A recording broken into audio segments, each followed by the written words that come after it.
தற்போதைய அண்மை செய்தியை பார்க்கிறோம். கோவை கார் வெடிப்பு வழக்கில் மேலும் 4 பேரை கைது செய்திருக்கிறது என்ஐஏ.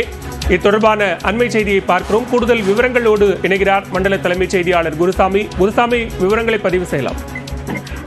பாலா, நேற்றைய தினம் தேசிய புலனாய்வு முகமை அமைப்பினர் தமிழகத்தின் பல்வேறு பகுதிகளில் சோதனையில் ஈடுபட்டுக் கொண்டிருந்தார்கள்.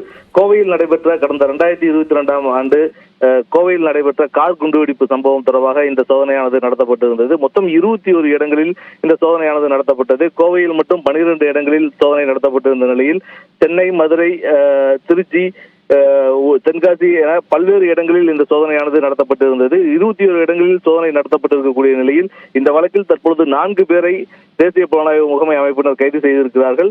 மேலும் இந்த அமைப்பினரிடமிருந்து பல்வேறு பிரச்சாரத்துக்கு பயன்படுத்தப்பட்ட பல்வேறு முக்கிய ஆவணங்களும் கைப்பற்றப்பட்டிருக்கிறது. இது தவிர்த்து மொத்தம் 25 செல்போன்கள், 34 சிம் கார்டுகள், 6 SD கார்டுகள் மற்றும் 3 ஹார்ட் டிஸ்க்கள் உள்ளிட்ட பல்வேறு ஆவணங்களையும் தேசிய புலனாய்வு முகமை அமைப்பினர் கைப்பற்றியிருக்கிறார்கள். இவர்கள் கோவை அரபிக் கல்லூரியுடன் தொடர்புடைய இடங்களில் இந்த சோதனையானது நடத்தப்பட்டிருக்கக்கூடிய நிலையில் ஜிஹாத்தை ஊக்குவிக்கும் விதமாக இந்த செயல்பாடுகளில் ஈடுபட்டிருப்பதாக தேசிய புலனாய்வு முகமை அமைப்பினர் தெரிவித்திருக்கிறார்கள். இதில் கோவை மற்றும் சென்னையைச் சேர்ந்த 4 பேர் தற்பொழுது கைது செய்யப்பட்டிருக்கிறார்கள். கைது செய்யப்பட்டிருப்பவர்கள் தற்பொழுது தேசிய புலனாய்வு முகமை அதிகாரிகளின் கட்டுப்பாட்டில் வைத்து தற்போது விசாரணையானது நடத்தப்பட்டுக் கொண்டிருக்கிறது.